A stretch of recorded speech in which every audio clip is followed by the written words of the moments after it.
señalaron. Dijeron igualdad, pero esta vez me separaron.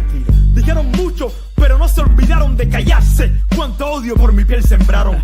Dijeron historia y la tergiversaron. Dijeron guerra, muerte, odio y nos culparon. Siempre. Enfermedades y epidemias nos contagiaron. Exterminación de mi fauna complace a tus mercados. Dijeron riqueza y todo se lo robaron. Oro, platino, diamante, a la fuerza se lo llevaron. Y la actualidad es tan triste que todo aquello que dijeron es lo mismo que hoy se dice más.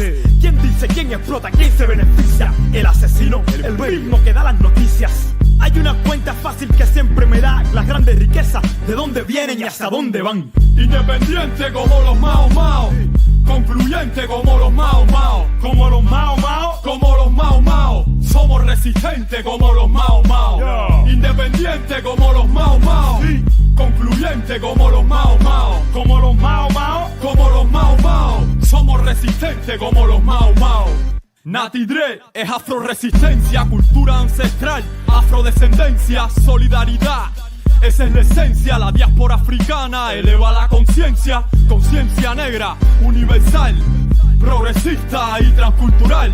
Negros y mestizos revolucionando, pueblos caribeños y africanos en un solo bando.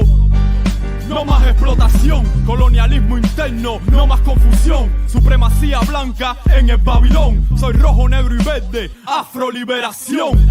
Mientras más negro, más represión. Somos creadores, recupera tu visión. Mi misión es educar con amor, contra el silencio, vivo sin temor.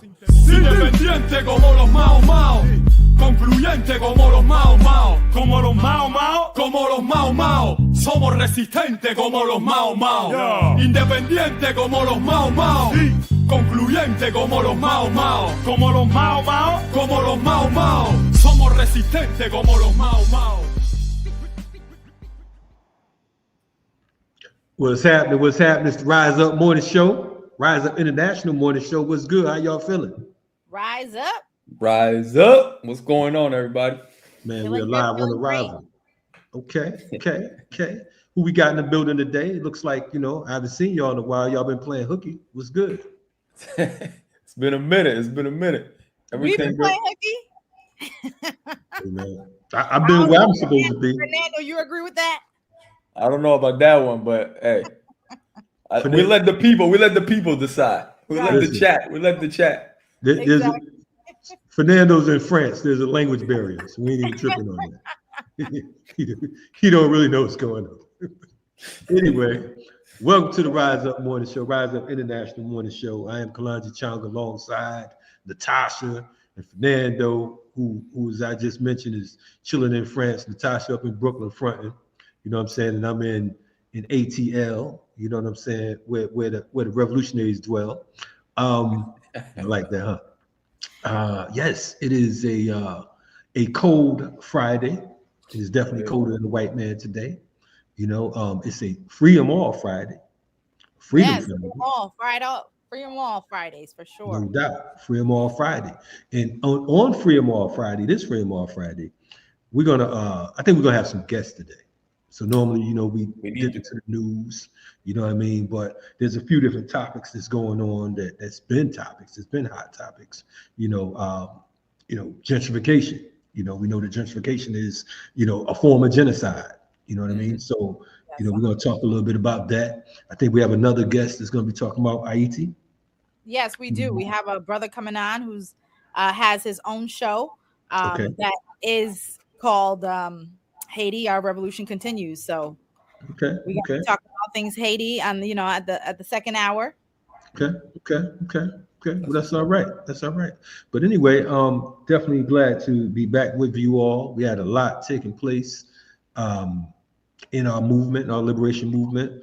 We know that coming up Monday, the inauguration of Satan is back. You know what I'm saying? Cat with the orange hair, Shaitan in the flesh.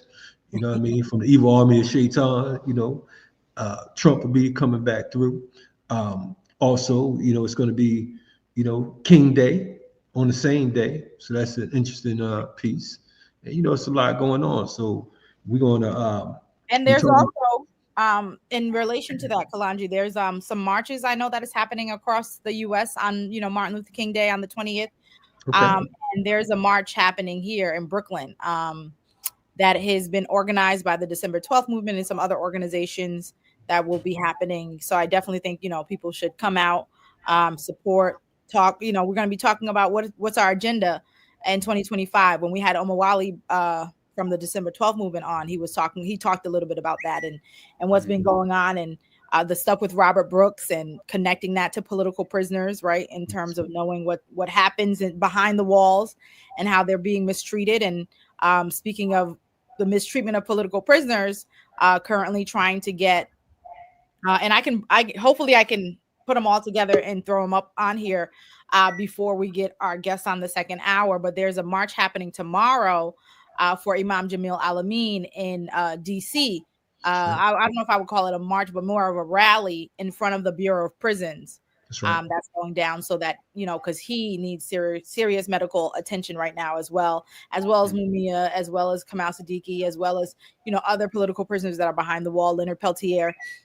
So, there's a lot of stuff happening around really getting people to mobilize and put pressure on, the DOCS, Department of Corrections, to be able to treat these ailments that these political prisoners have. So no doubt. Now I'm glad you mentioned that. Indeed, free them all. That's the call. Imam Jamil Al-Amin, formerly H. Rap Brown. That's my guy. That's my imam. That's one of the reasons why I'm here in Atlanta.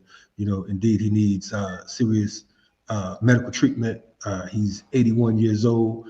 You mentioned folks like Leonard Peltier, who is 80 years old, also in need of medical treatment. Of course, I saw him last year, along with Mumia Abu-Jamal, who's 70 years old and in need of medical treatment. And the list goes on and on and on. Kamal Siddiqui, Joy Powell, et cetera, et cetera. It's just so many different freedom fighters behind the wall. But, we're going to do our part here at Black Power Media Reloaded, here at the Rise Up Morning Show, Rise Up International Morning Show. We want to make sure that we keep people in the loop. There are, as Natasha mentioned, a number of different things that will be taking place during the King holiday, during that whole celebration. In fact, we have a couple of guests that will be coming on. We have one guest in the wind right now that I think we're going to bring on to talk about a situation that she's doing here in Atlanta, a piece called Soul Cinema and Soul Sunday Cinemas. And I'm going to bring on our sister who is out of the Bay Area and now here in ATL, Queen Janine. Peace. What's happening? How you doing, Queen Janine? Peace. Peace. How are you? We doing pretty good. You look kind of frozen right now. We can hear you though, so it's all good. Oh, okay. Yeah. Okay. There you go. You just jumped out. You did a magic trick. Cool. So for folks who are unaware of Soul Cinema, tell us what's going on with that. And not only what Soul Cinema is in relation to what's going on with the King Day celebrations, and also how this thing will transpire and what films will be shown. Well, first, thank you so much for having me. I appreciate the time and the love you've shown. It is Soul Cinema Sundays is a community movie screening series that happens every month. It's at the Plaza Theater. The films are Black, underground, mostly independent films with messages. So it doubles as a film screening and also a call to action. So every screening will have an organization that's working on the ground in the community around that film's theme. So the first film being shown in the series is The Last Black Man in San Francisco. That's dealing with gentrification. The Housing Justice League will be in the building to talk about the work that they're doing in Atlanta around housing issues. Second film is Bamboozled in February, working on Daughters of the Dust for March. And I pretty much got the whole year laid out pretty much, but no doubt. So I know that you mentioned the first film. What's the name of that first film again? The Last Black Man in San Francisco. Last Black Man in San Francisco, and tell us about that particular film and why folks should get involved. I mean, should be checking it out. Okay. The Last Black Man in San Francisco is a wonderfully produced film. It's not very well known, but you know, Danny Glover's in it, Mike Epps, Tisha Arnold. I believe it was Jonathan Major's first major film. It's a story about gentrification, like a young man who he's supposed to inherit a house from his grandfather, but somehow that gets lost in terms of the generational transfer to him, and how he struggles with that, and the human need for a home. So it's a story that's been repeated, I would say, probably through many major cities in the country, but this one just is specifically talking about this struggle in San Francisco Bay Area.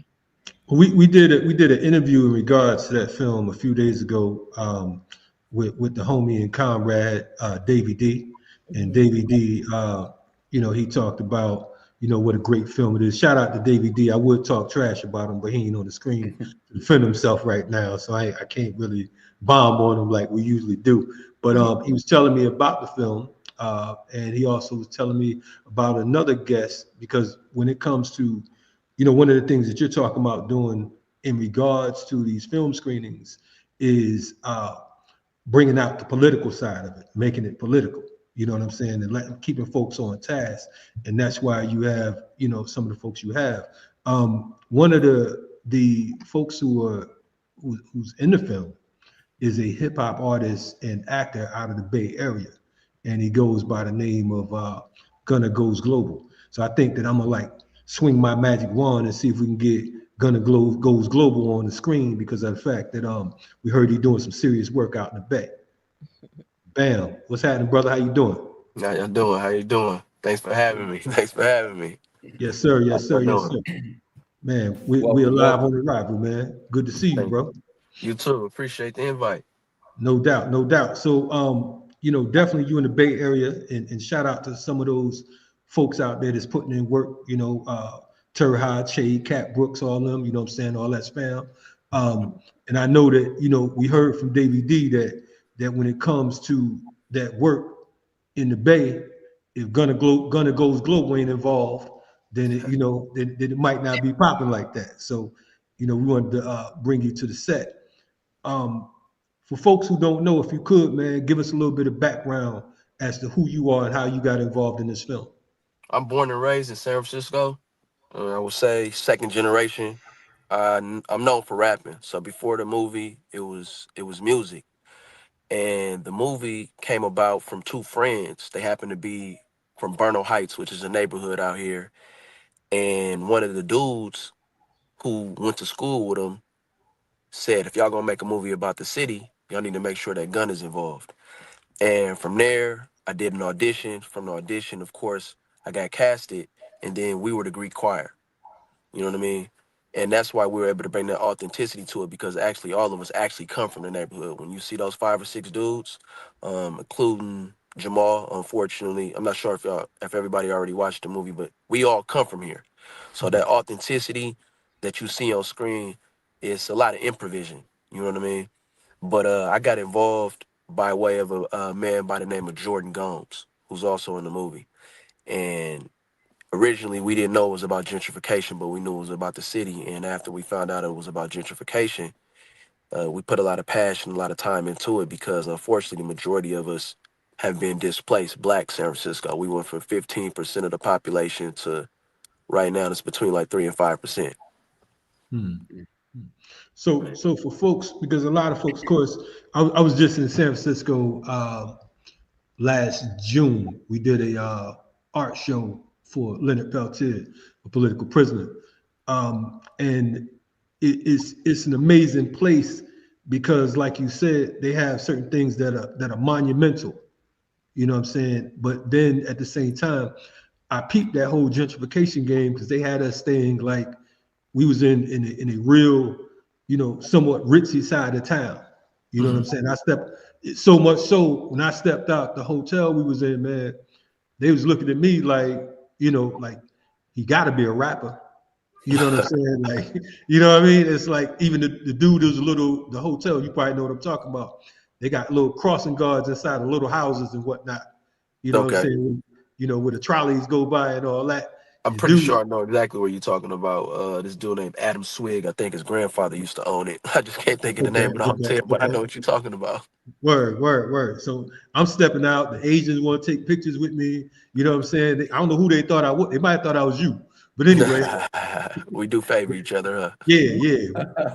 You know what I'm saying? But but let's talk about that, man. Like let's give folks a taste of what San Francisco's like, because on the East Coast, all we knew was the San Francisco treat. We just knew the trolleys, we knew rice roni, we knew the teams, but we didn't know anything about how the politics of the Bay operated. So if you So could share that. San Francisco is the most project populated city in California.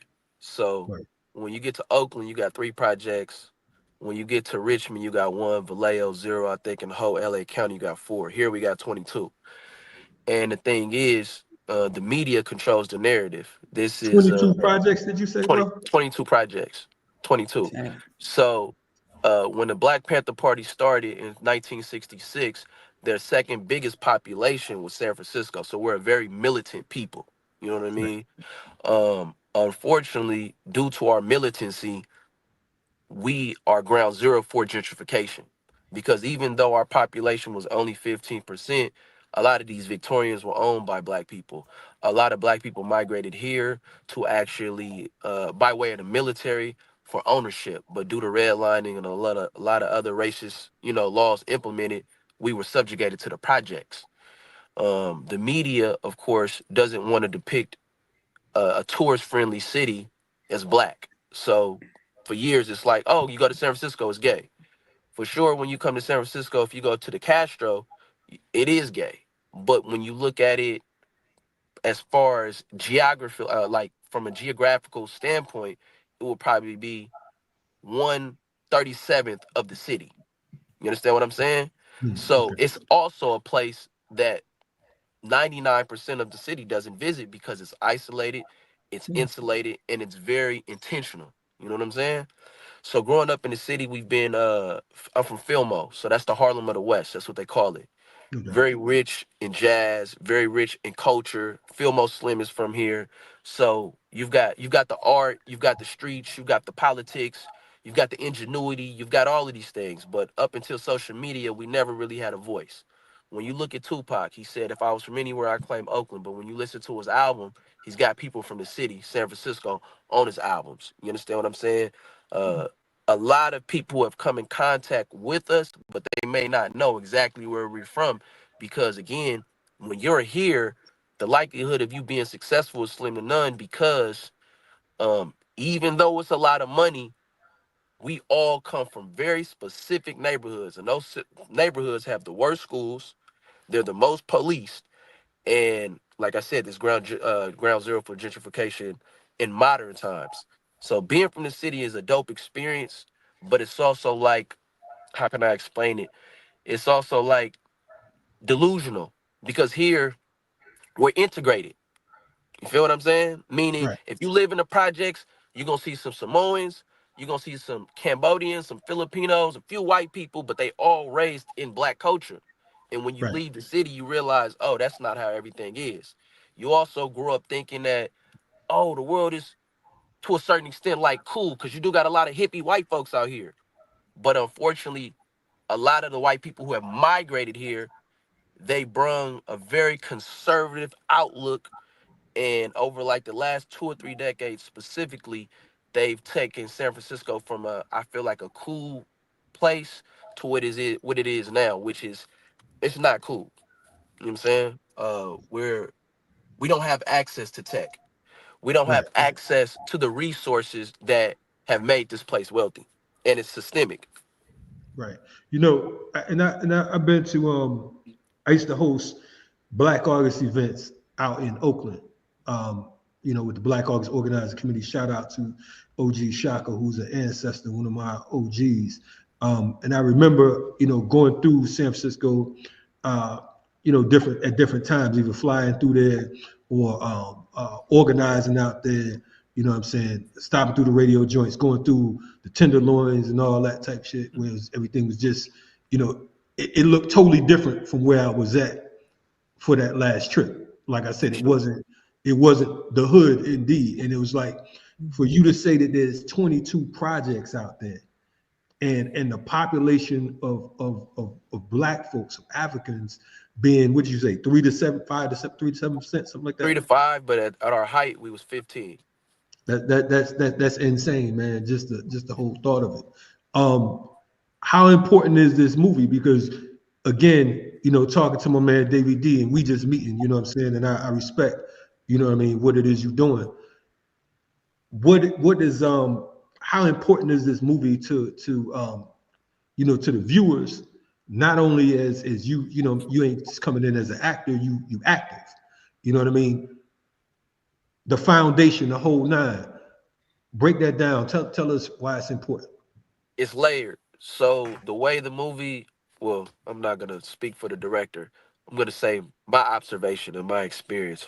Home ownership is important. You know what I'm saying? Home ownership is a part of the American dream. And without that, you kind of floating. You going left to right. And us being in the city, I'm gonna be honest with you, it wasn't until I was an adult that I was actually even able to live in a home, right? The movie is also layered because I feel like it's a precursor. Make sure you handle your business. Make sure that the family has conversations about trust, about deeds, about mortgages. Make sure that the family is handling its business. It's inspirational because they started, I think, a GoFundMe or a Kickstarter, two dudes, and from that $5,000 they raised, they were able to get it to Plan B, which is owned by Brad Pitt, and then they were able to get distribution through A24. So it's inspirational because it's tangible. You see two people born and raised in the city, two friends go from literally, I'm not gonna say in the garage, they weren't in the attic, where were they at? Somewhere in one of their parents' homes, writing the script, and then next thing you know, you see it come to fruition, and we're able to travel the world with it. The movie, I feel like since the director was white, a lot of people were kind of like, oh man, what's going on? Is he trying to colonize what we got going on? But again, remember I was telling you, out here, you'll one of your neighbors, not even neighbors, if you're in the projects, you're in the projects. If you're in the hood, you're in the hood. If you go to certain schools, that's where you go. And then y'all come to our culture. You feel me? So he kind of came up on the short end of the stick pertaining to this. So I feel like that's why it didn't get as much push as it could have. But everybody did their thing in there, and it's definitely a unfortunately, it's a precursor for what's going on throughout the United States now with gentrification. So reverse gentrification, hopefully, should inspire reverse gentrification after people watch it for sure. No doubt. Our sister Natasha got something to tap in on. Yeah. Thanks again, Gunna, for being here. It's all good. My pleasure. So especially going off of what you were saying in terms of how ethnic cleansing. So I had worked on I'm here based in Brooklyn, but Brooklyn, we know, like in New York, is facing a lot of the same things that is happening in San Francisco. We know it's happening in, Atlanta. We know it's happening in Chicago. Like, we can name all of the major cities that we know of. And in particular, we also had a tribunal around ethnic cleansing of the Black community within the United States. And one of the places that we were particularly looking at is different people were looking at different things. I happen to, research into Detroit and like the Detroit bankruptcy and with the housing. And, we have all of these different ways in which they're working to get like kind of what the movie talks about, right? Having that house and what happens to it when you're trying to like pass it on or even hold on to it. And there's so many stories within Brooklyn and places in Detroit and other places that talk about how people are getting swindled out of their homes, how they're doing all of these different underhanded tactics to be able to push us out. So can you talk a little bit about what are some of the things that have happened? What are some of the tactics that have been used to ethnically cleanse the Black population in San Francisco? Have you guys ever heard of Jim Jones? Jim Jones, which one? The one who The put Kool-Aid? cyanide in the Yeah. Kool-Aid. Yeah. So that happened in my neighborhood. Before they went on that plane, those weren't like regular people. Those were doctors, those were lawyers, and they owned a bunch of Victorians. We're talking about hundreds and hundreds of millions of dollars of land back then. So when that happened, many people lost their home. I'm talking about generations and generations and generations of people lost their homes. Out here, the average home is $1 million, but those Victorians started like 2 or 3 million. So the tactics that they've used in San Francisco, there's two things that they've done. When it comes to the projects, that's self-explanatory. You pretty much evict people for anything. You could just make up something. The music was too loud, right? Boom. Or we're gonna. What are they doing now? They're saying they're rebuilding it, or whatever term they're using. But in all actuality, it's psychological warfare because they know it's attachment to these structures. So what they'll do is they'll take it from a 500 uh person occupancy, and then they'll say, oh, when we rebuild it, it's going to be 250. But then out of that 250, it'll only be like 50 black families, if that. But prior to that, of that 500, it was 475 black families. So they've been doing that systematically since 1988. Then what they do is they offer Section 8 vouchers to go to cities like Antioch, Vacaville, Pittsburgh, all of these cities. In Section 8, I mean, it probably sounds good until you realize like you're the only black person in that neighborhood. You know what I mean? So what you do is you take a condensed area and then you spread it out. As far as home ownership, again, my grandmother and uncle, my great uncle was in the Navy. So when he migrated here, it was definitely a part of home ownership. But again, once he got done serving his time in the military for whatever reason, the GI Bill didn't apply to him. So the things that have been going on in San Francisco, if you date back really to about 1975, I believe is when, no, about 1980, because that was the peak. Around 1980, you see them start to execute an exodus of black folks. Also, the cost of living. When you look at tech, once the tech boom hit, it's like now we can drive the prices of homes up all over the city, but we know you're working like bullshit jobs.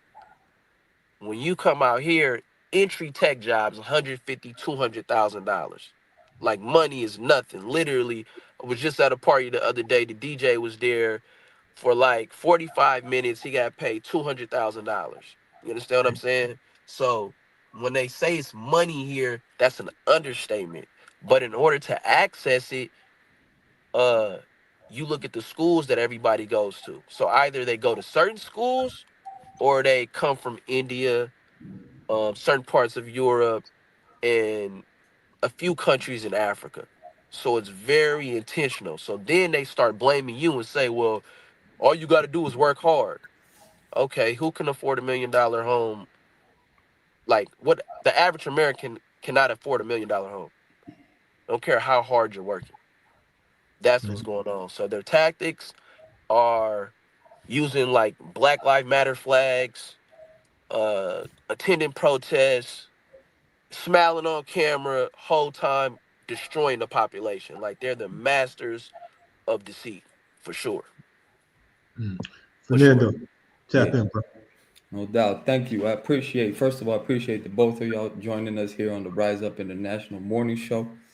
Um, It's all I, good. w- yeah, no doubt. I appreciate it. I have a question. Coming me as a lover of hip hop culture, I know that there's a lot coming from the Bay Area. A lot of original things that have come out of the Bay Area that is not necessarily known by everybody, right? And you also mentioned from San Francisco specifically, the Black Panther Party having a huge amount of influence.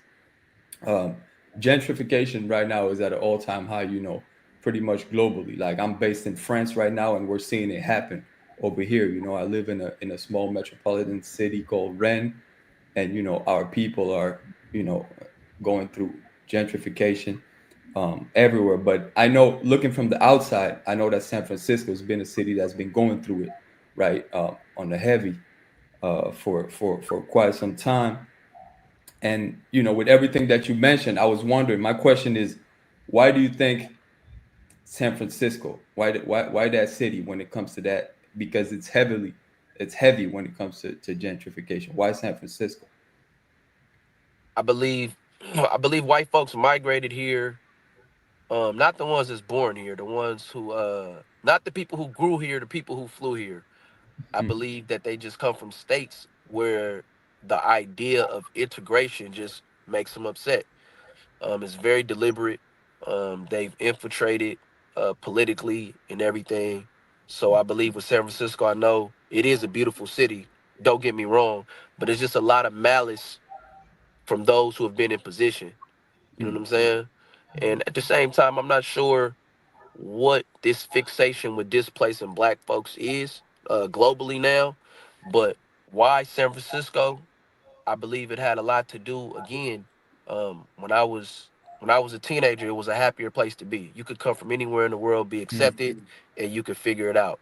And even though we was in the projects and stuff like that, and crack had already hit, and it was what it was, it still it still didn't feel like it. It didn't feel like it was the end of the world. It felt like you still had hope. mm. So again, when I've traveled and went to other places, I didn't see integration. Here, integration was organic, but it Yeah. wasn't a like I'm trying to be like you trying to be like me. Like I could take you different parts of the city. You got Chinatown, which is the oldest Chinatown outside of China, and it's the biggest. You don't know. I think New York is the biggest, but this is the oldest one. I could take you to Little Italy. I could take you to Little Samoa. I could take you to it'll look like Central South America. I could take you to the black parts, and Yeah. everybody was cool. And I believe it just bothered people who came from other places, Mm, and they conspired, and right now they've been extremely successful. And then again with tech, when you get involved in tech and you meet these people, they're obnoxious, man.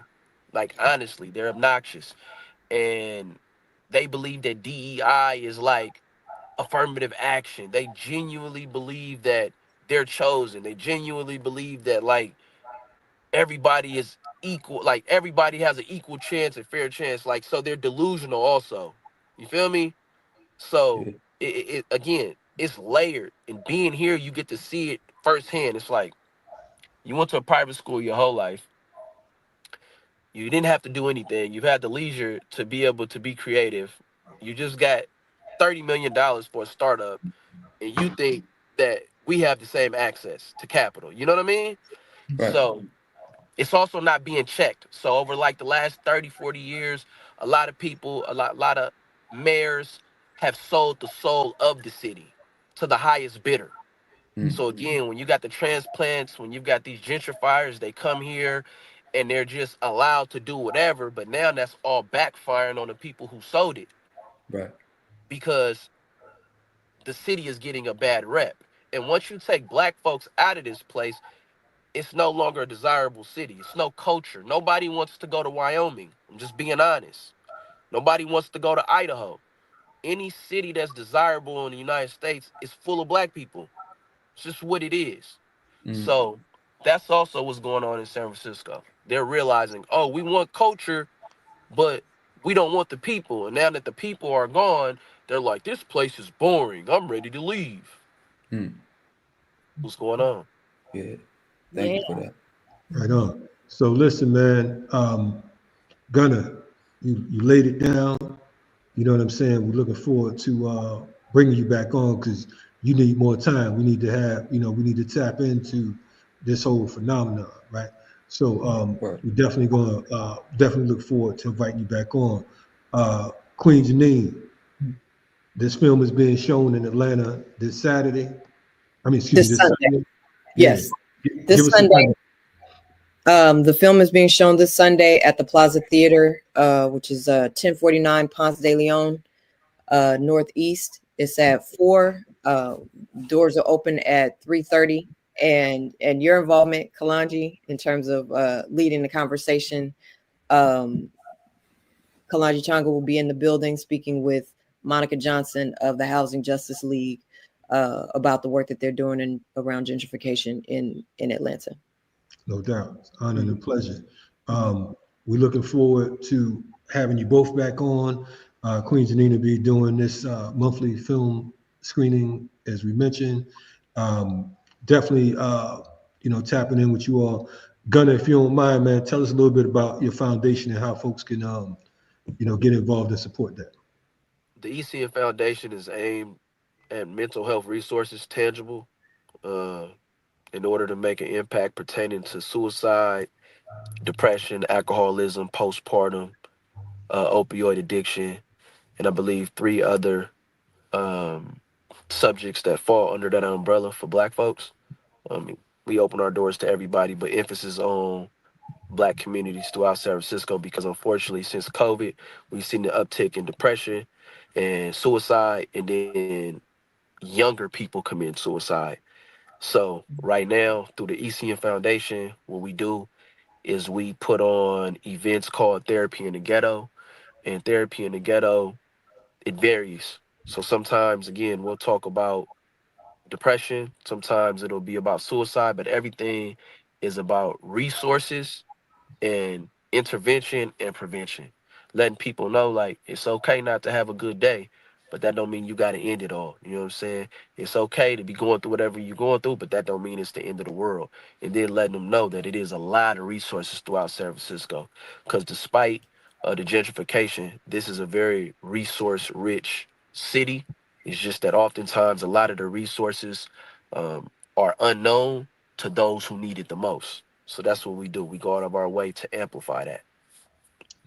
No doubt. Listen, man, again, you're checking out the Rise Up International Morning Show, where you can find Queen Janine, you can find Gunna going global all over the place. You know what I'm saying?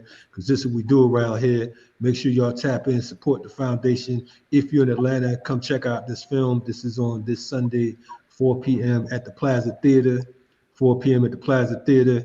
You know what I'm saying? If y'all gonna be there, I'm gonna be there. How about that?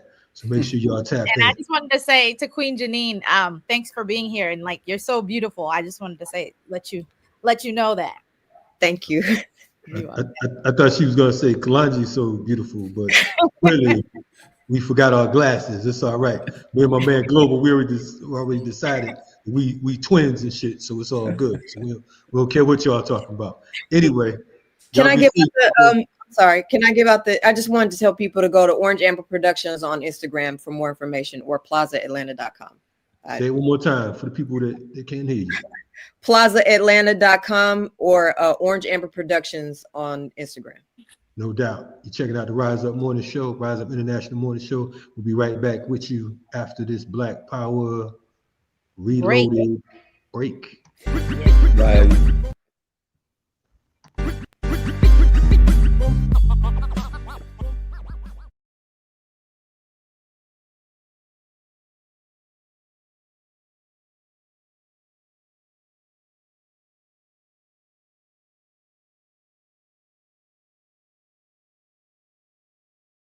Political system like that tells us that we must begin to reevaluate the whole connotation that's been given to politics in this country. See, politics does not mean the Republican and Democratic Party. Politics does not mean the city and state government. Politics goes into something much further beyond that. Politics goes into what happens to your life every day. You see, it's a political decision that most black people in Harlem are junkies. That's a political decision. It's a political decision that black people were forced to be athletes. That's a political decision. It's a political decision that black people cannot occupy offices, high offices in this country as they are called. That's a political decision. But note here, not that, that would make any difference in terms of the whole thing of black people occupying offices. Because when you begin to understand the type of system that operates in this country, then you understand that it's not the individual who manipulates the system. It's the system who manipulates that individual. See, if Cleaver or Dick Gregory had become president in this country, it would make absolutely no difference, because America would still be in the war in Vietnam, because the country operates off what's known as the military-industrial complex, which says that war is profitable, which says that USS Steel must make steel for tanks, because over 70% of the people employed in this country are either directly or indirectly employed by the military. That's the politics of the economy of this country. When oppressed people began to evaluate politics, we must understand that we have to create a politics that's relevant to us. We must create a politics that's relevant to our lifestyle. We must create a politics that's relevant to what we do every day. So when we talk about politics, when we talk about the political reality of the black community, we are talking about something that's beyond Democratic and Republican Party. And in that sense, we must understand that we must incorporate a revolutionary ideology that pushes this type of political know-how and political knowledge in the black community.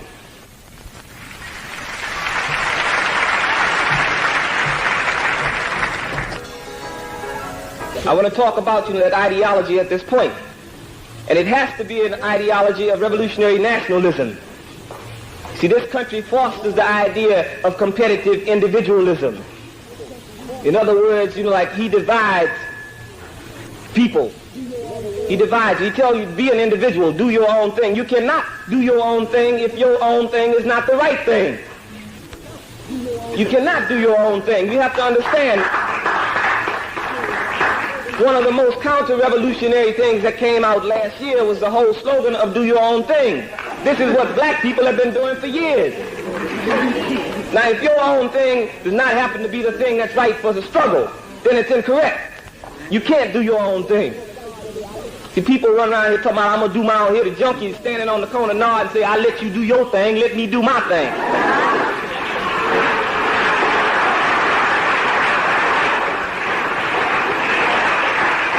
You have to understand that we must begin to talk about building a nation. We exist as a nation. The reason they kill black people are not because they exist as wealthy or poor individuals. They kill them because they're black. So what you have to understand is that whether we recognize it or not, we constitute a nation. We must begin to employ nationalism in our struggle.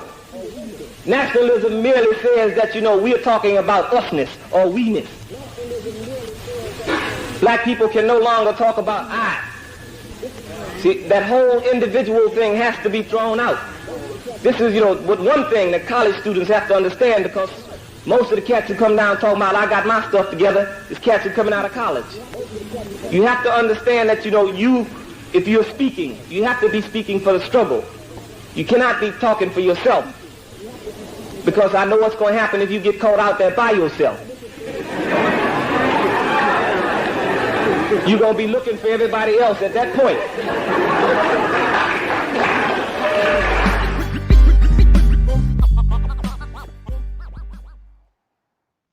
Welcome. Happy yours. Rise Up International Morning Show. I'm sorry, Natasha. I just took over your job. No, I was just saying welcome back. Welcome back to, Rise Up Morning Show. You're doing fine, Kalanji. Okay. I'll let you have it. It's been a while, so I almost forgot how this thing goes. Between you and Fernando. Shout out to the rest of the crew, Isaac, Kimber, Liliana, etc., as far as on the Rise Up tip. Also, for folks who are checking us out, we want you to know that we are expanding as far as Black Power Media Reloaded. We have a number of new shows that will be popping off in the next couple of weeks. We have some serious shows, serious content. And if you've missed anything, make sure you tap in. Black Power Media Reloaded on YouTube. blackpowermedia.org is the website. But also, I want to invite folks, because I think we can use a few more hosts on the Rise Up. I think we could. Yeah. Think we could. Okay. We'll be opening that up. You know what I'm saying? Inviting folks to come on as hosts. So we are looking for more hosts for the Rise Up International Morning Show, because we want to, expand and make sure that you get to see more than just me. I know y'all come to see me. Kalanji's on every day, so we got to make sure. Yeah, he's always on. I know y'all getting tired of me. Anyway, we have another guest coming up, man. Who we got coming up? Yeah, we got somebody else coming on today. Speaking of people who be on, we have brother Daoud Andre coming on with us today. He I'll let him talk a little bit more about himself once he gets on, but just to let the people know, Daoud Andre is you know, a Haitian activist that lives here in the New York City area. He is the leader of the organizer for the organization that he has called Comocata, the Committee to Mobilize Against Dictatorship in Haiti. And he is also the host of the show Haiti, Our Revolution Continues, which airs on Saturdays from 4 to 6 p.m. on, or no, the times have changed, I believe. So I'll let him give you the specific times for that. But it airs on WBAI 99.5 FM. So welcome, Brother Dawood. Thank you so much for being here with us today. And just welcome, and just let the people know a little bit about who you are and the work that you do within New York. Well, thank you, family. My name is Dawood Andre. I am a Haitian activist in the New York area, Haitian community, and I'm happy to join you guys in Rise Up Morning Show. I am a member of Comocata, which is the Committee to Mobilize Against Dictatorship in Haiti. I am a radio host on Haitian Community Radio, Héritier Papa Dessalines, which means the children, the heirs of Jean-Jacques Dessalines. And as Natasha said, I do, the Haitian Community program is in Creole, Mondays to Thursdays, 1 p.m. in Haitian Community Radio. And on Saturdays, I do an English language program, Haiti, Our Revolution Continues. That's on WBAI 99.5 FM in New York, 4 p.m. to 5 p.m. on Saturdays. Definitely honored to have you on, brother Dawood. It's always good to hear what's going on in Haiti, especially around anything dealing with revolution, because I think that oftentimes folks overlook and they listen to what the mainstream media, as we say, mercenary media, has to say, and they talk about how Haiti is in shambles and all this other nonsense, when we know that it's the result of the French getting their ass kicked, and now they want to seek revenge, seek vengeance, them and these other Europeans. Natasha, you can let us know why our good brother's here today. Yeah, so we've been talking about Haiti on the show a lot, and so we also wanted to dig deeper and talk more about exactly what's happening, what is it, the things that we need to know from our own experiences and from the people themselves more, instead of what the narrative is that is put out on mainstream media. And so I invited Baba Dawood to come on and talk a little bit about his organization and the work that they do around the city, and the work that they've done over the years, whether it's under the Trump administration, under the Clinton administration. There's always something going on in Haiti, and Brother Dawood has been working along that lineage for so long and has a lot of experience in putting together campaigns and organizing, and just also getting the information out there about what is happening in Haiti. So thank you so much, Brother Dawood. I wanted to ask you how, because one of the things that I think we were talking about last time we spoke about Haiti is where in Haiti is what what we see in the media in terms of the destabilization, the gangs, the repression, the violence, all of those things, where particularly in Haiti is that happening in terms of context, in terms of it happening in Port-au-Prince, and in terms of it happening outside of Port-au-Prince, and what are the people that you're connected with on the ground over there saying? Well, I want to thank you guys, because I've been watching Black Power Media for some time, and I know that on this platform, you guys definitely try to bring another narrative to our people about Haiti and about what's happening in Haiti. And as Brother Kalanji said, the whenever mainstream or even some progressive so-called media speak about Haiti, you're going to hear like the poorest country in the Western Hemisphere. You're going to hear about all of these tragedies, all of these things, like, you know, and you get to a point where even our own people are like, you know, how come these Haitians can't get their stuff together? But the point is, and Mumia, so many other family who, even Frederick Douglass, if you want to go that far, who've written, spoken about Haiti, they make clear what Brother Kalanji said. Something happened in this country that created this country in 1804, 221 years ago, that made it enemy, you know, number one to the enslavers of the world. You know, that's the reality. And Mumia says, at that point, our family who were in chains all over this continent, they would just look towards Haiti and dream about freedom. You know, Black folks over here in the United States were singing songs about getting to freedom in Haiti, because this was the one place that was a haven. And I heard Brother Fernando say that on a program, I think last week, about Haiti, because once our ancestors liberated this territory, they said, well, this is not just a haven for the people who are here, but any Black person who makes it here, you are immediately a free person. You're immediately a Haitian citizen, and our country will go to war for your freedom. So this is what Haiti represents, you know? And because of that, it's been maligned. It's never stopped, you know, and from, you know, your secretary, I'm sorry, the Secretary of State at that time talking about niggers speaking French to Donald Trump shithole, you know, going through Madeleine Albright, you know, basket case, all of that, you know. It's about making trying to convince our people that there's nothing good going on over there.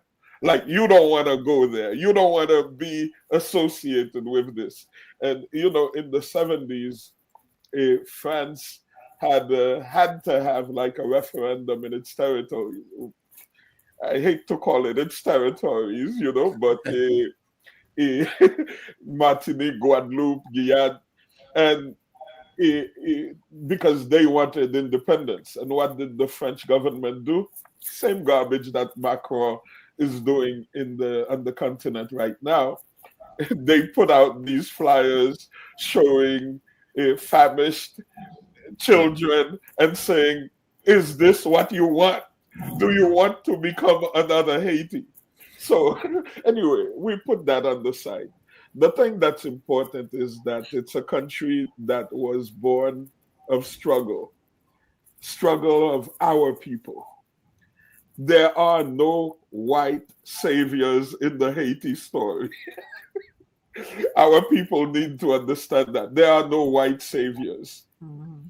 The abolitionists who were talking about less lashes, one more day of rest for their poor brethren, you know, they didn't even imagine that we could be free, whole human beings. Mm. And this is what our ancestors imagined. And it's important to understand that between 150 and 200,000 Africans died in the struggle, 14-year struggle, a 13-year struggle to get from 1791, the ceremony of Wakaima, to January 1, 1804, when we proclaimed our independence to the world. So this is what it's all about. Right now, it's in, you know, for so many years, it was embargoes. It was, it's the kind of stuff like you see Cuba is dealing with this for 60 odd years, but Haiti has had this for 221 years.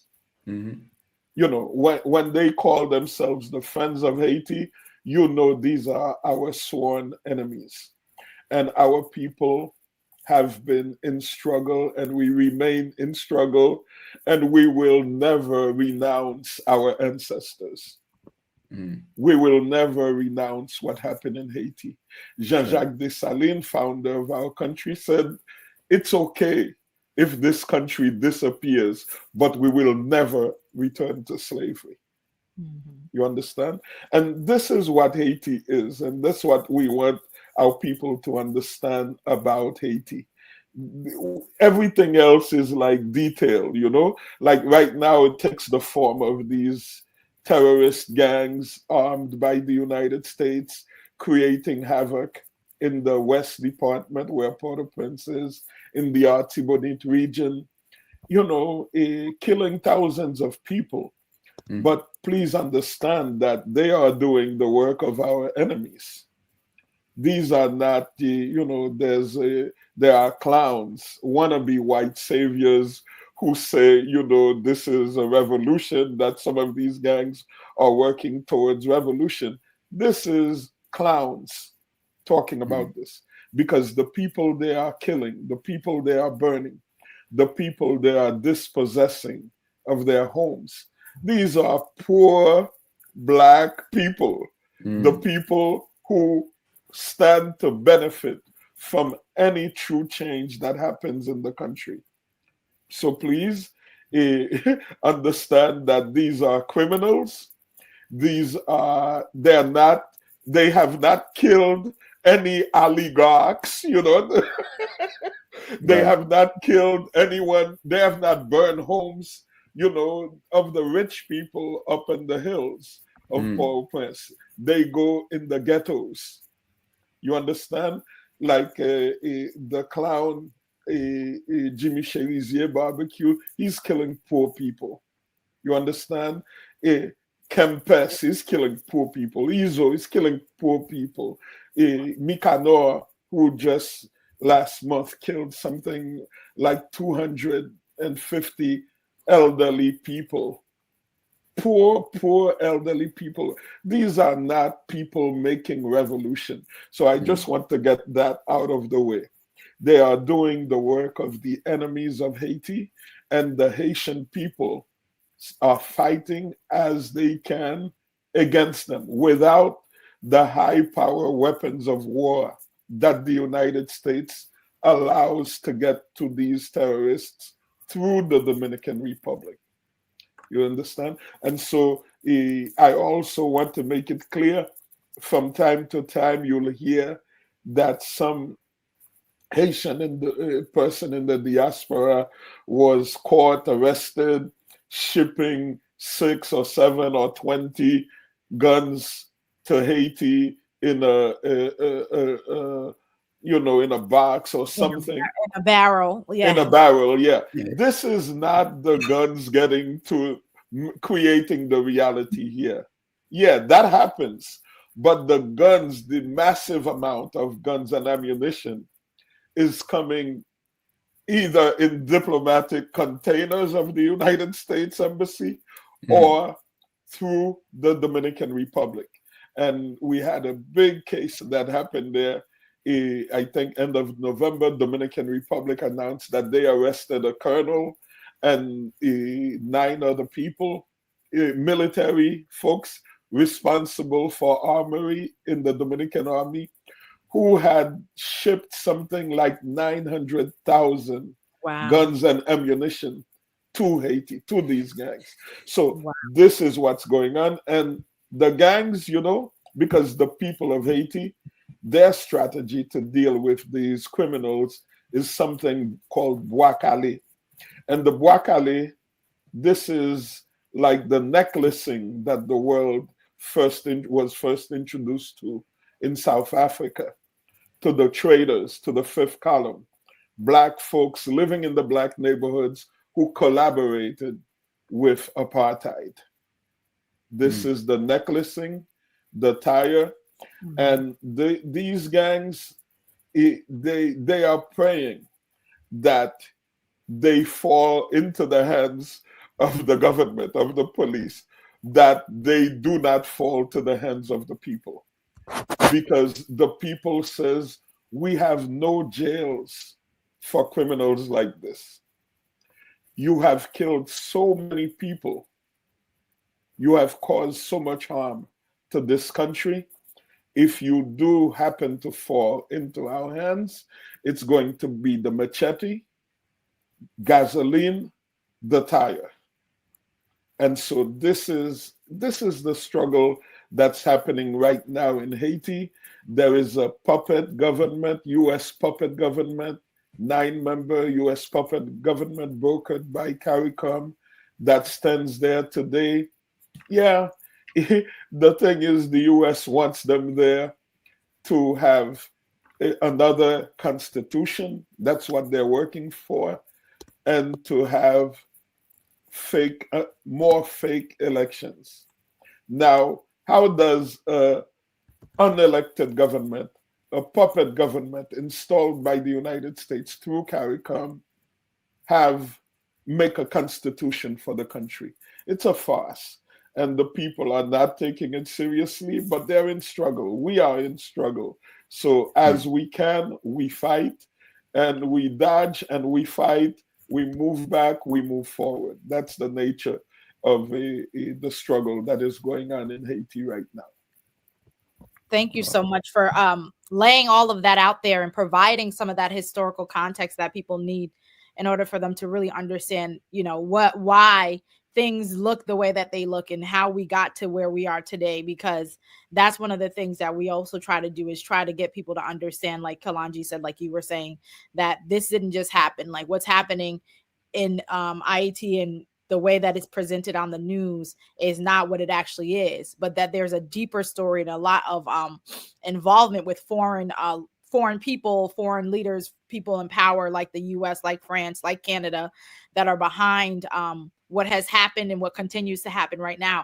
And you mentioned it a lot. And one of the things that, you were talking about is the ways in which these terrorist gangs are being funded, but also being provided weapons, and how that there's a connection, because also, in some of the stuff that I've read and reports that I've, listened to that are like outside of the mainstream media, they talk a lot about I would say like 8 key oligarchs that exist within Haiti, and the power in which they wield and how much money they have and how they're able to support these particular gangs, and how they collude with countries like France and the United States and Canada to do what they're doing, to destabilize and also to continue to push forward the agenda of the West. And so can you talk a little bit about like the for what people might not know about the power, those who are in power, how they are connected with the US and France to push their agendas, and also, how they also fuel and fund these gangs and the gangs' connections to these different groups and people? What happens is that the gang started with financing by these very same oligarchs that they are pretending to criticize right now, fake politicians, people who understand that the way for them to get power, since they really have no connections to the people, is by arming these young men. And these young men, and everyone in the world has seen pictures of them, they're not even able to put sneakers on their feet. The majority of them, they're wearing slippers, and they're carrying these weapons worth thousands of dollars, you see. But once you have this weapon, you are able to leverage it to do the kidnapping. You're able to leverage it to hijack vehicles, to extort money from merchants, from people selling in the market, and you are able to steal. And so right now, and this is how these people grew. You have some of them that have money, ridiculous amounts of money right now, and they are not as I would say, at the service of the people who created them as they used to be. But at the same time, they understand where power lies in Haiti, and power lies at the U.S. Embassy in Haiti. There is one of them, name is Vitelom. He has, I think it was a $10 million bounty on his head. I don't remember exactly how much, so please forgive me. But his base of operation is right next door to the U.S. Embassy in Taba in Port-au-Prince. And it came out by the voice of the U.S. Ambassador, Dennis Hankins himself, that from time to time, Hankins says, I do communicate with the gangs to coordinate security for the embassy. Imagine that. The U.S. has X amount of million bounty on this guy, and yet the U.S. Embassy, U.S. Ambassador says, I talked to him to assure security for my vehicles and my property. And he says, believe it or not, that, there were a couple of incidents when our building was hit by gunfire, our vehicles were shot at, and I communicated with them to make sure that they did not intend to shoot at us, that this was like, by accident that our building got shot. Now imagine that. It's crazy. Imagine that the U.S. ambassador calls someone that the U.S. has a bounty on his head to ask him, well, our vehicle just got shot. Did you mean to shoot at us? Oh, you didn't? Okay. It's okay. Good to know. Keep doing what you're doing. Yeah, keep doing your business. CNN went to Haiti, had an interview with this guy in a house that he stole, somebody's house that they stole. They drive people out of entire neighborhoods. And the guy receives CNN, that interview, the world has seen it, people are interested. This is in somebody's house. This is not, and next door to the U.S. Embassy. You understand? And so the relationship is, it's clear. So I wanted to speak a little bit about Komokoda and the work that we do, the Committee to Mobilize Against Dictatorship in Haiti. It's an organization that started 10 years ago, 11 now, 2024. 2014, excuse me. And we started Komokoda at a time that the US had in power a clown, a degenerate named Michel Martelly, that the Clintons imposed on the Haitian people, fraudulent elections. And the people in Haiti were fighting against Martelly to get him out because he was a US puppet. Mm-hmm. This is the guy that, whatever the US wanted, he would give them more than they're asking for. He's the one who signed, this agreement with VCS Mining that had Hillary Clinton's brother, Anthony Radham, on the board of this corporation. For gold, the US said there was $20 million, $20 million or billion, I don't even remember, but garbage of gold in the northeast of Haiti. Mm.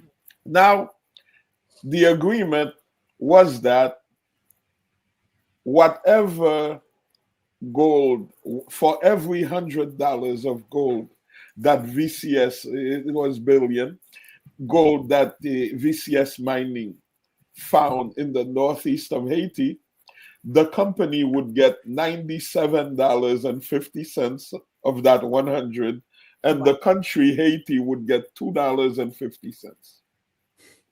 This is what they are calling the poorest country in the Western Hemisphere. Now, Martelly also, he's the one who said, Haitians everywhere protesting the $6 billion that the Clintons stole from earthquake relief money. Sunday was the 15-year anniversary of the earthquake, 2010 earthquake, January 12th. Killed over 300,000 Haitians. And people around the world were helping Haiti. And at the UN, they created something called the CIRH, Haiti Interim Recovery Commission. And countries at the UN pledged something like $14 billion. And at the end, $6 billion came in. President of Haiti at the time, Rene Préval, wanted, because of course the white folks, they say, we can't give all this money to Rene Préval. He's gonna steal the money, You can't let black, They said we gotta steal it ourselves. No, we gotta get a respectable, white.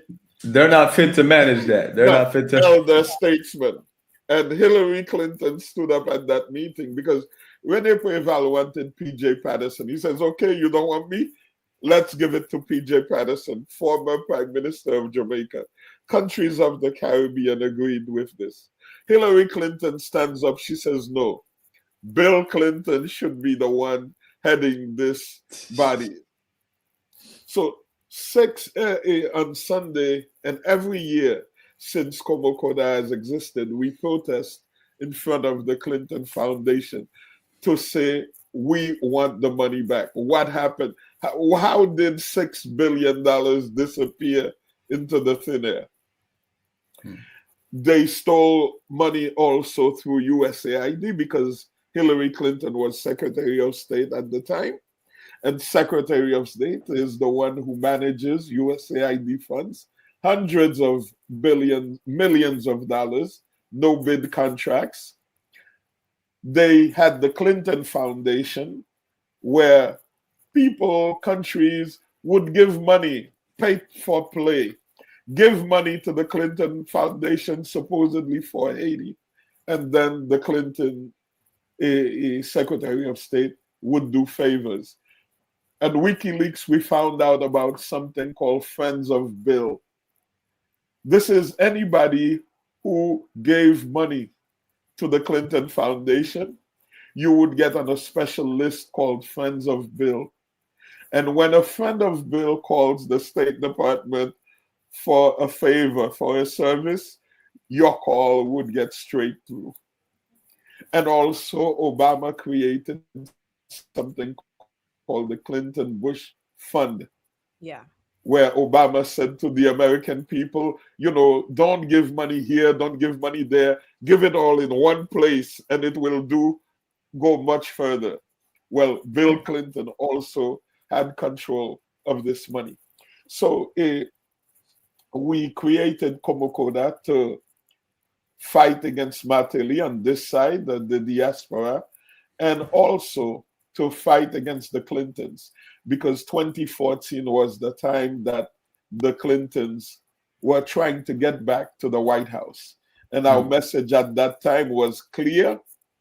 We said, we don't care who ends up going against Hillary Clinton.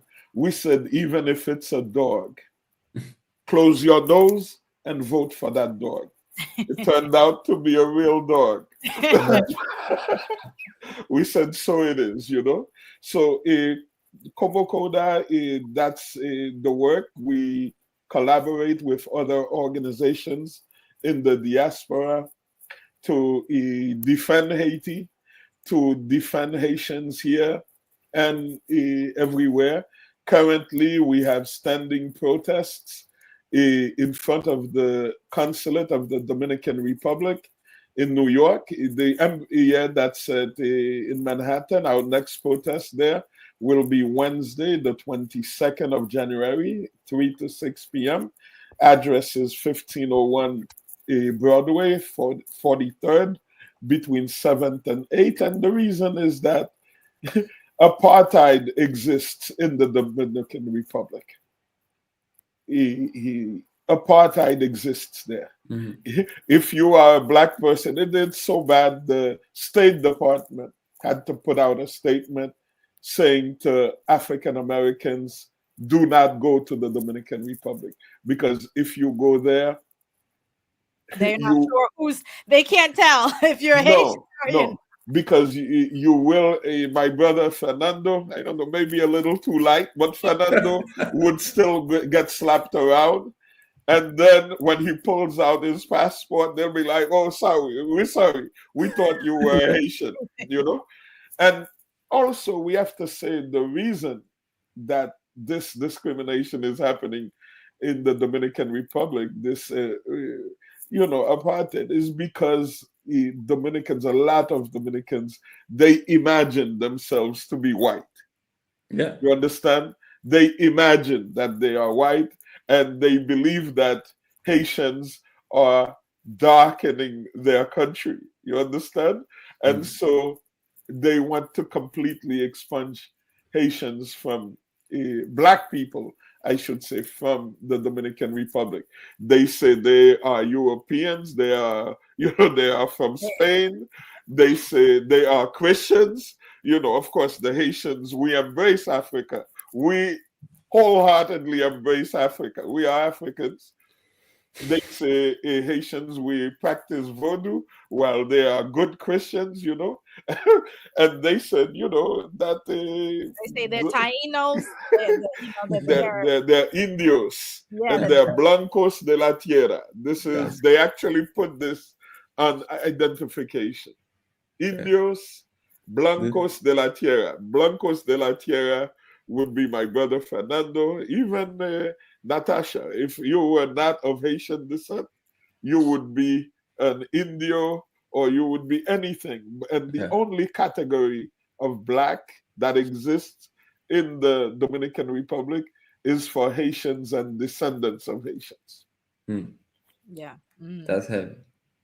And I saw that you even speaking about that and knowing the history of the way in which the Dominican Republic has been used to genocide, African people, Haitian people, black people on the island. I know that you had maybe a couple months ago, last year, there was a program that talked about this book that was called The Farming of Bones, and detailing some of the that's a wonderful book by Edwidge Natsika about the 1937 massacre that happened in the Dominican Republic. That was dictator Rafael Trujillo, who massacred something like 40,000 Haitians. And this is straight out of the Bible, where, in the Bible, there's this story of cousins, I should say, but from different parts of the river. And they spoke a little differently. And there was this word shibboleth.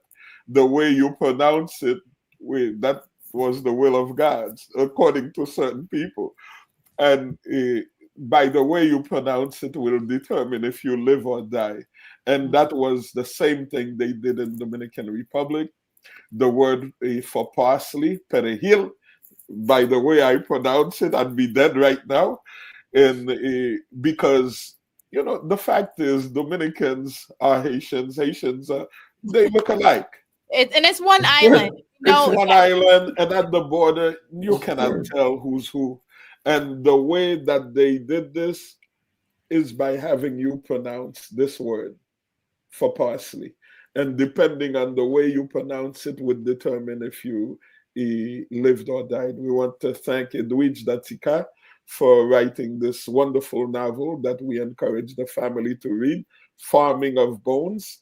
And we were very thankful that she did a fundraiser for WBAI with this book in October. That was the month that the massacre happened.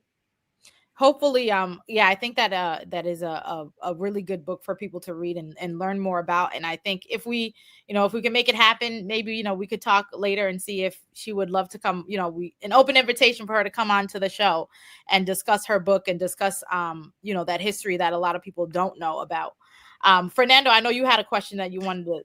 Yeah, I have. I'm just thankful to have you here, brother Daoud. Really, it's necessary.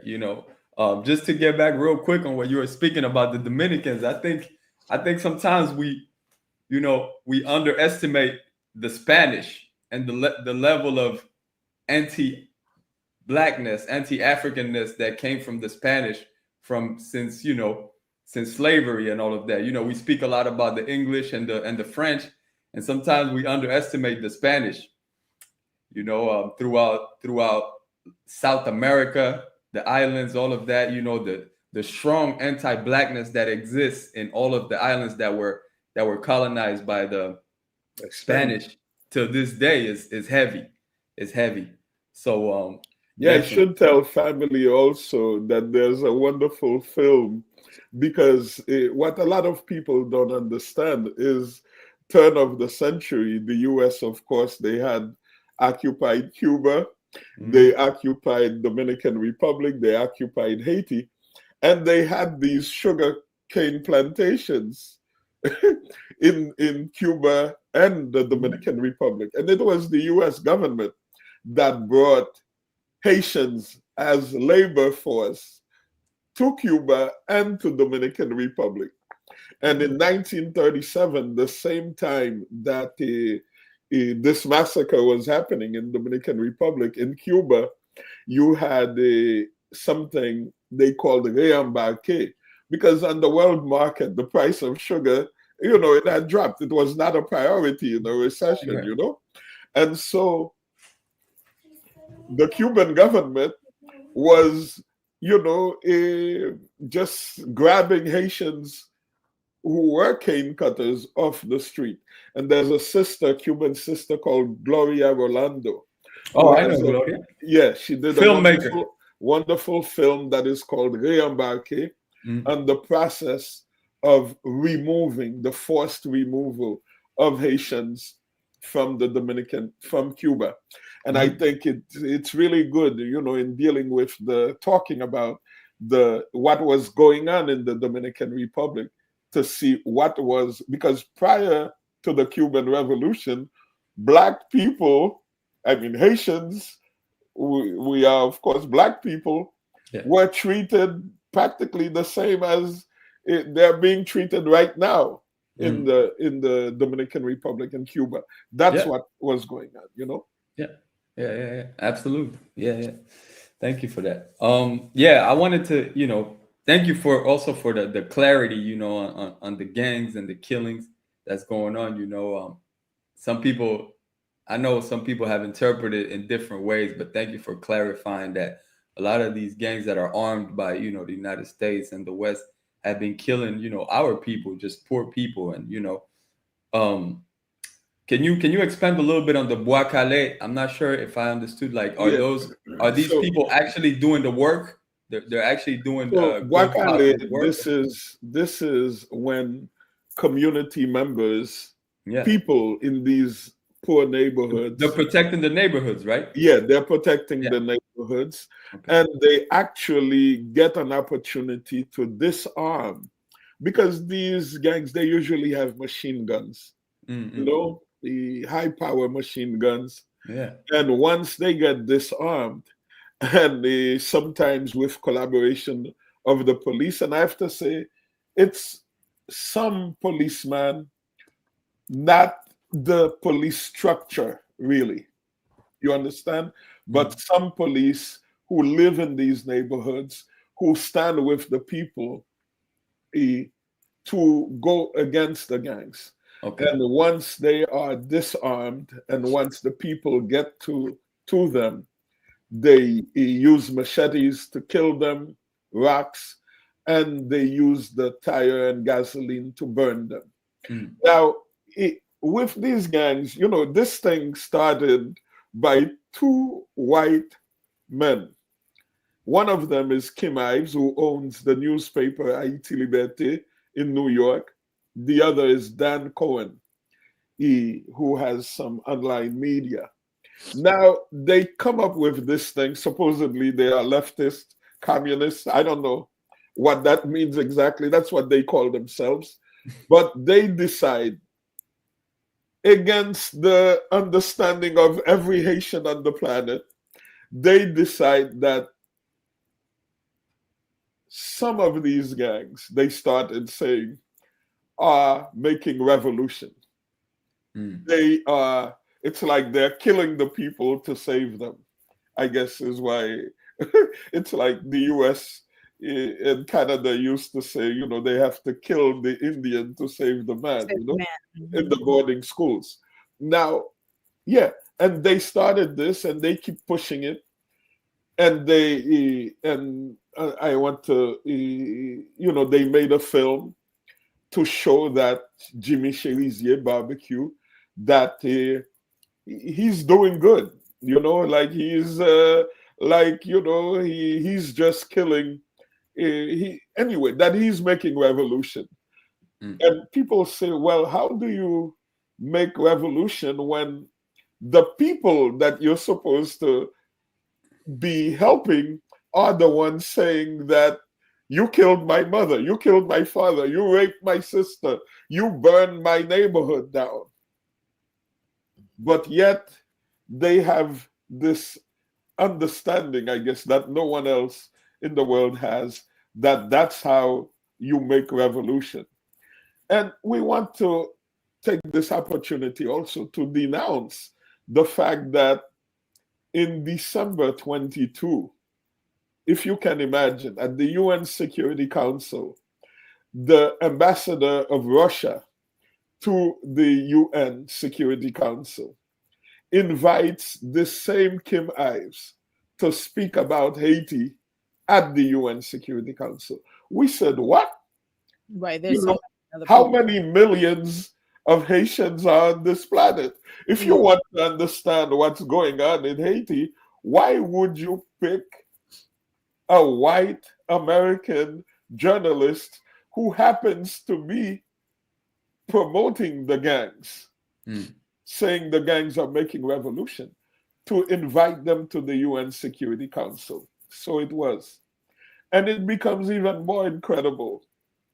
This past November, Russia and China at the UN Security Council invited Dan Cohen, the second white so-called journalist doing this garbage, to speak at the UN Security Council. So we say, well, what's going on here? The US is arming the gangs, and Russia and China, who some of us thought we could lean toward for support, are here standing with the two white American journalists who are saying that the gangs are making revolution. So we've had protests in front of many protests outside the US Embassy, US mission to the UN, 45th and 1st Avenue, also across the street from the United Nations, to denounce it. And we have signs that say the UN Security Council is a terrorist organization. Because what the people of Haiti are experiencing from these gangs are nothing short of terrorism. And so, no, we don't want anybody to be mistaken. There is no gang-related, gang-associated revolution going on in Haiti.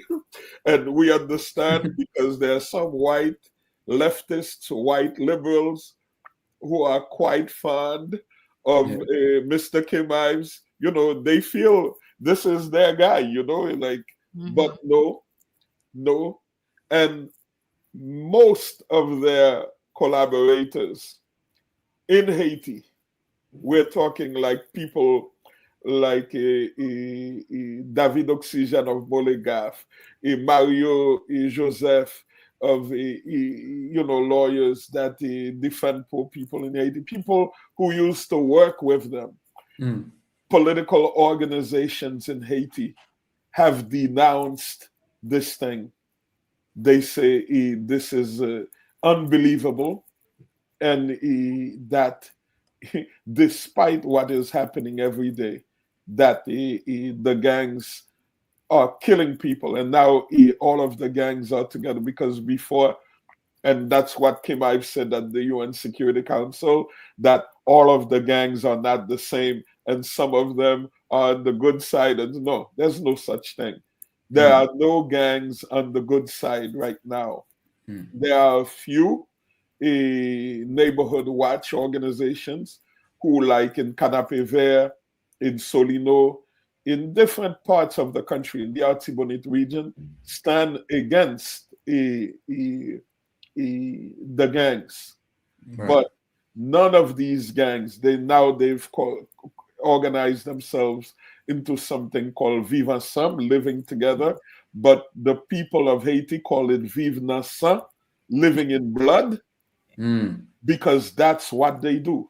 We say these people, they are enemies of the people, enemies of the people. And as I said before, the nightmare of all of these criminals is that instead of getting caught by the police, they will end up in the hands of the people. Right. Absolutely. I think that is something that people need to be very clear on, because I think that is always something that is in the news that they're constantly reporting on. And when you made the connection between what's happening with the gangs and, the Security Council as well in the UN, this talk of, those organizations that are trying to paint the gangs in one way. And so therefore, you have the Security Council supporting that narrative that they're putting forth. But we also know that the UN has been sending in troops from Kenya, from other countries, recently some countries in Latin America, some other Caribbean countries into Haiti. Can you talk a little bit more about what's going on with that in terms of these so-called peace troops or going into Haiti? Yeah, so this is a U.S. project that says, that the Biden administration really they couldn't. I don't want to say couldn't, but they didn't want to send U.S. soldiers to Haiti. And yesterday, Trump's incoming Secretary of State, Marco Rubio, made his first statement on Haiti and saying that, the U.S. will not be sending troops to Haiti, but they're going to support the Biden mission in Haiti. Natasha, you said it was a UN mission. It's not a UN mission. The Security Council approved it, but I should say from 2004 to 2017, you had the MINISTA. That was a UN mission in Haiti. After you had the MINIGIST, and then you had the BINI. That's what is still there today. Now, the U.S., the Biden administration came up with this project to make it look like blackface. You understand? Yeah. And it's important on this program that we address this, because they sell it as a Pan-African mission.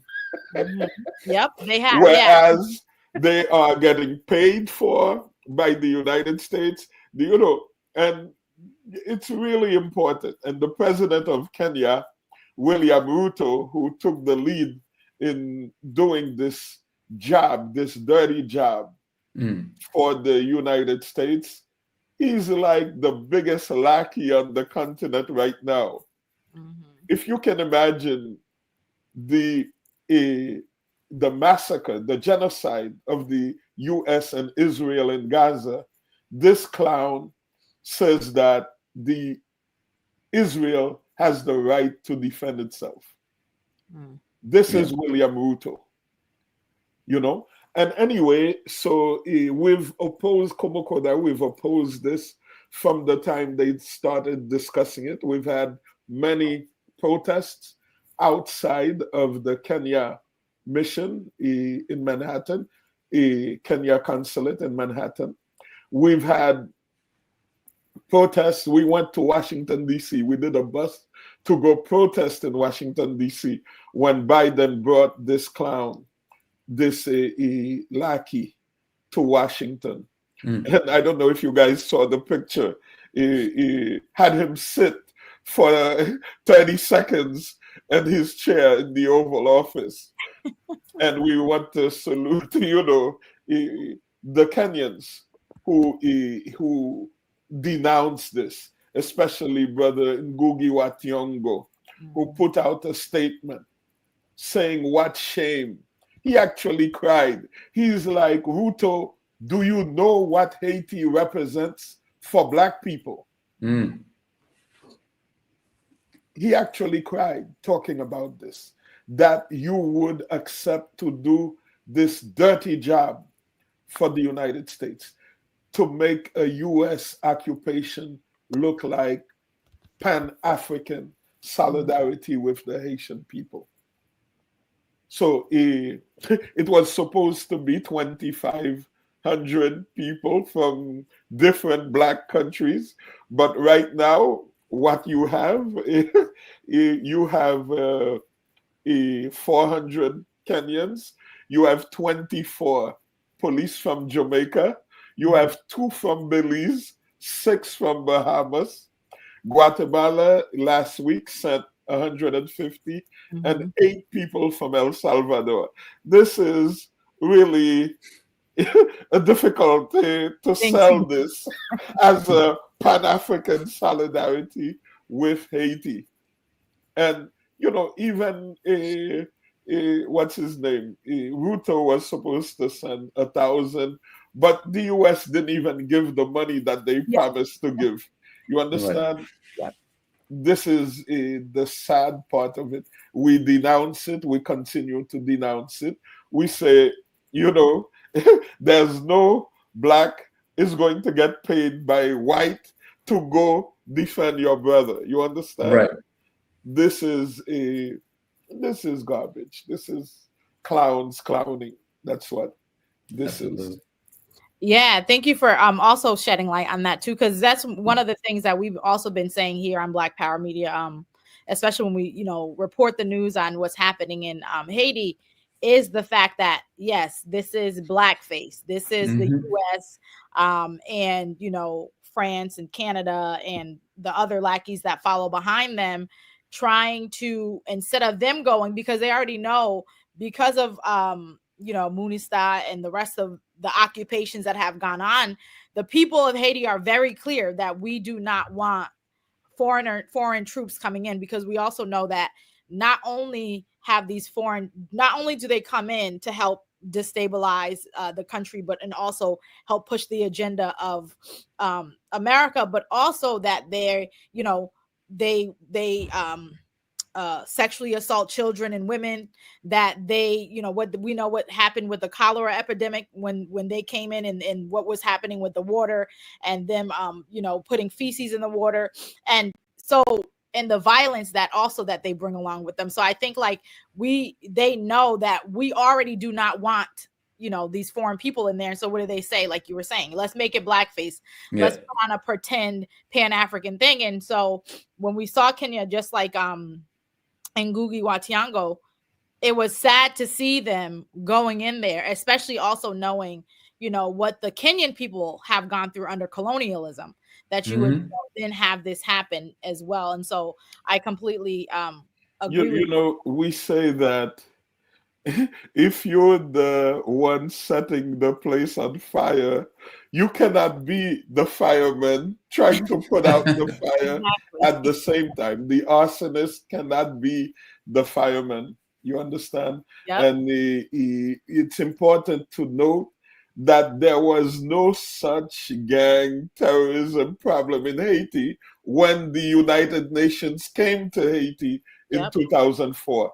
All of this happened under their watch. You understand? So they create it, and then they want you to come to them to say, please, help me solve this problem. Absolutely. And so, just, as we're wrapping up here, coming close to the end of the hour with you, I definitely want to invite you back to be able to, continue on this conversation and continue with the important coverage and conversation that we need to be having about Haiti and putting it on the forefront and thinking about how the work that you do. I know you mentioned before, the protests that happen often outside of the and within the city, outside of the I think it's the office of I'm forgetting the Clinton Foundation. Yeah, the Clinton Foundation, and that's happening on Wednesday the 22nd. But also, can you tell? That's at the Dominican Republic Consulate in Manhattan. Okay, that's the one in front of the Dominican. Yeah, I couldn't remember which one that one was. So, can you tell the people too, just so that we can think about, as we're talking about us being, real Pan-Africanists, and doing things from that point of view, what should Black people here in the United States be doing? What should Black people in France be doing? Like, what should Black people in Latin America be doing? How do we, be in solidarity? How do we show support, to be able to continue to push back against the false narratives that are being put out there, but also to see how we can be helpful? Well, first off, turn off the mainstream media. Yes. Right. And turn on Black Power media. Turn on Black Power media.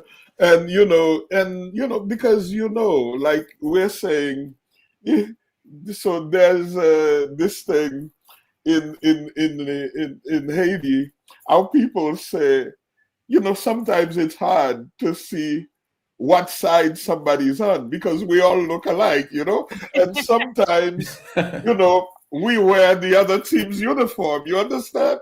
But our people say, look where they are aiming their gun. You understand? Look where they are aiming their gun. And so if we have, what I would say to people listening here, if you hear, first of all, they have this thing that we are helpless. They have to, what can we do for Haiti? When you hear this garbage, turn it off. Yes. Turn it off.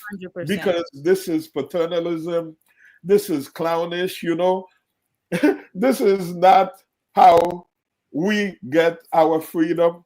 Right. How many of our benefactors are supporting the countries of the Sahel right now?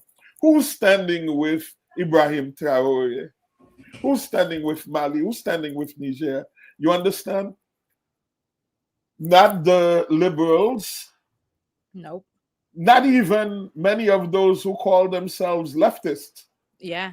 You understand? Unfortunately, because they cannot imagine a reality that they are not the ones, who power control. No, who are controlling. You understand?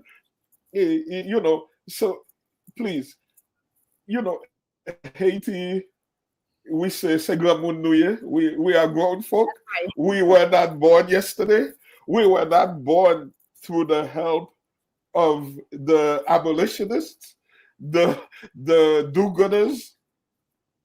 We organized by ourselves with our own ingenuity, brilliance, our own arms to defeat England, to defeat Spain, to defeat France on this small island right there. That's right.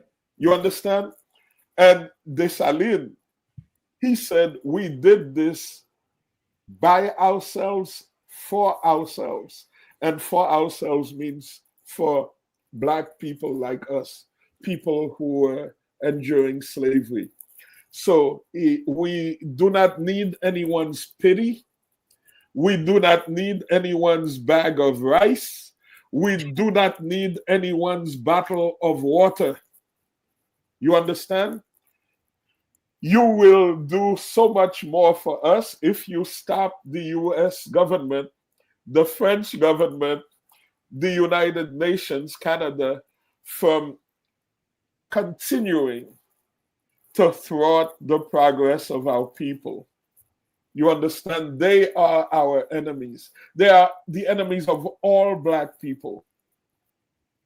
If you think because you're living in Atlanta or you're living in New Orleans, in New York, and you have some degree, you have few dollars in your pocket, you own your house, that you have some influence on the politicians in Washington, please think again.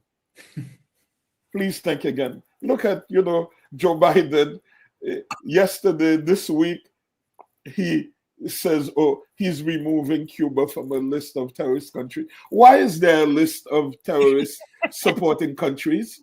Right. Is the United States not the biggest terrorist supporter of terrorism around the world? We have to have the courage to say that. That's right.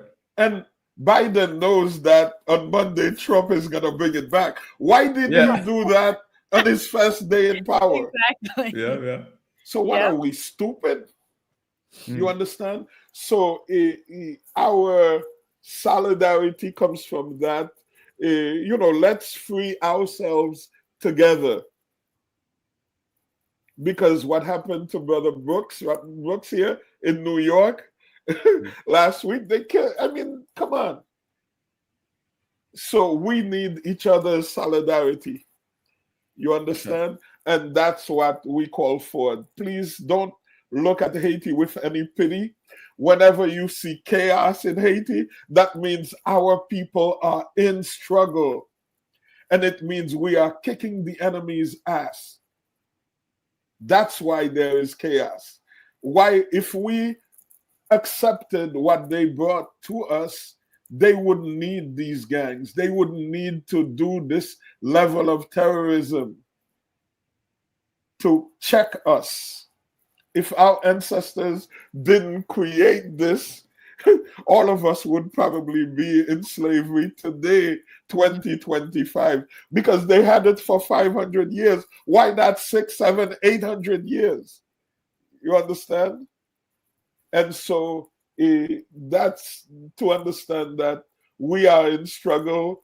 We are people of struggle, and we will never renounce our ancestors. My last words. Thank you. Thank you, Brother Daoud. Thank you so much.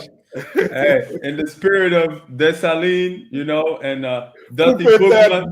That's right. That's right. Ramoun, c'est vrai. C'est ça.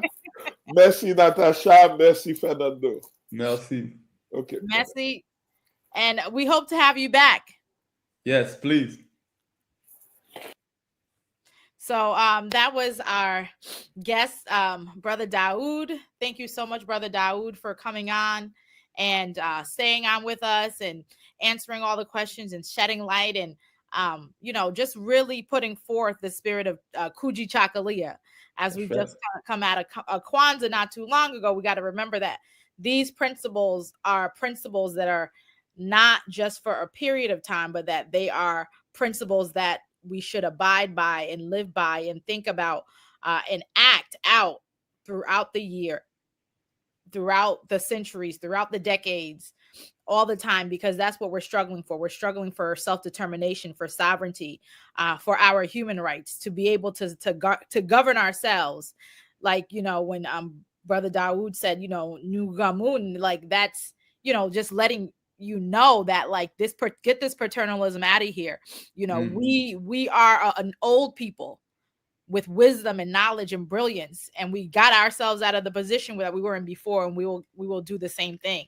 And that we need to know who is actually the enemy, because I do think that like in today's times there's so much confusion and so much miseducation and so much misinformation that they've gotten us confused about who the enemy is. But we know who they are because they're the ones who have their guns pointed at us, like Brother Daoud said.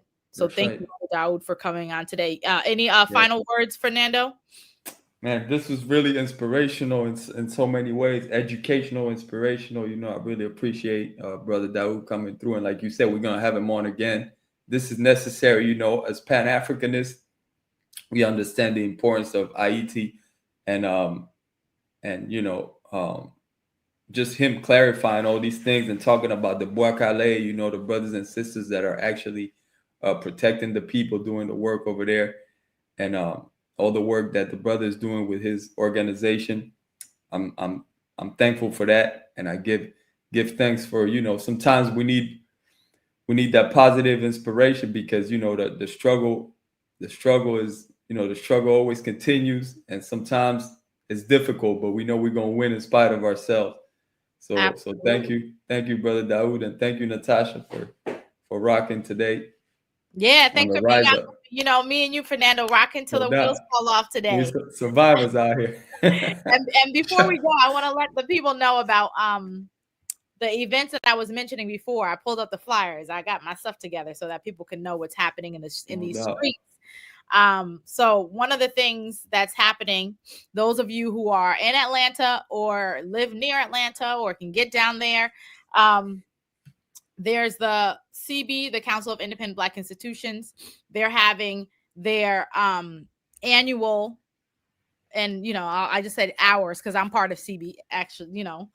So we're having our annual conference, African-Centered Education Conference. The theme is African-Centered Education now more than ever. It's going to be from the February 14th to the 15th in Atlanta, Georgia.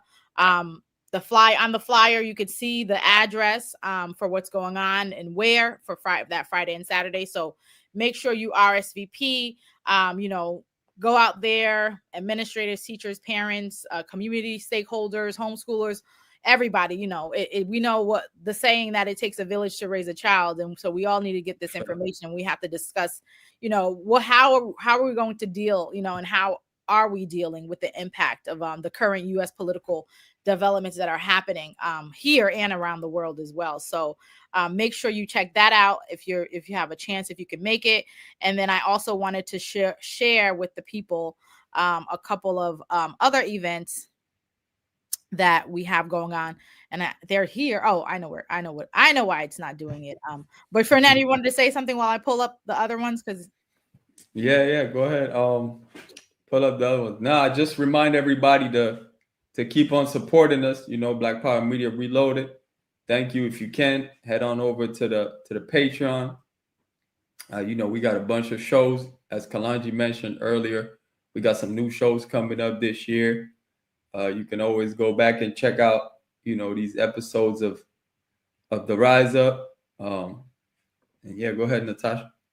Yeah, so this is the other article, a flyer for something that's happening this week, this weekend, actually, today, actually, if you have a chance to come out today to the Imam Jamil Al-Amin, formerly known as H. Rap Brown, where this is a two-step process. So also people can still contact the Bureau of Prisons. But also the other step that is happening today is that there's going to be a rally, you know, against the medical neglect that's being experienced by Imam Jamil Al-Amin. Is going to be happening at 3 p.m. So make sure, you know, you come out there if you can. It's going to be in front of the Bureau of Prisons. And there's a contact number on the form as well. So if you can get out there, we ask you to come, show support. You know, the more people who could be out there and be part of it, the better it is. So make sure, you know, if you can come out, pop out, show out. And then also, as I mentioned before, that there's going to be on January 20th here in New York, in Brooklyn, an assembly of, you know, and a march against poverty, racism, and, you know, the rise of fascism. And so this is headed up by the December 12th movement in collaboration with and support by a bunch of other organizations throughout the tri-state area. They're going to assemble at 12 p.m. and then, you know, they're going to be marching at 1 and the rally at 2:30 is going to be happening in Brooklyn. As you can see on the flyer, the various places of assembly, marching, and rally. So as well as contact information if you have any questions. So just make sure you tune in here, because, you know, you always get what's happening in the streets. That's right. And we hope, you know, you could join us out there in the streets. So, and also a lot of the work that goes on before we even get in the streets and after we in the streets. So just make sure if you can pop out to one of these events as well. All right. Thank you, Natasha. Thank you to the rest of the crew. Everybody have a good weekend. And, the struggle continue. Free them all. Rise up. Free them all. African liberation. Sometimes the riot is a quiet one, where the battle is to love yourself and function in society, where voices of reason are muted by anxiety, like gaining notoriety is selling your soul. So we tend to go no deeper than the shallow water level, trying to keep us overhead in the face of all the slurs and the stares, mentally frozen, paralyzed by fear of failure and success. So we lock, stock, barrel, running while it's crumbling. All these towers and they're babbling, but the baby's in the bath and a stash under the bed on my head, spinning from the circles and the puppets and the strings that they pull. Then we move. Reactionary warfare never produces winners on the field. Feeble and foolish. What tools and what weapons are we using? We need some new ones. Real revolution. It's real solutions. Well, we've taken on the ways of the ones who conquer with their guns and religion and division. Got my inner me looking like my enemy. Real revolution. Well, my inner me, really a mirror for the galaxy. New time, brand new paradigms, new contracts to sign. They thought that this would all be televised, though it's happening right before our very eyes. It's on the inside, with their guns cocked. When that rock drops, standing on the rooftop, praying that the mountaintop can live inside the valley. People tell me the reward is somewhere off in heaven, like heaven's only in the sky. A chariots are swinging, like God is something separate from yourself, from your wealth, from your lover, from your neighbor. Oh, your savior is coming in your own name, coming with the face the same. Real revolution. It's real solutions. Well, we've taken on the ways of the ones who conquer with their guns and religion and division. Got my inner me looking like my enemy. Real revolution. Where my enemy is really a mirror for the galaxy.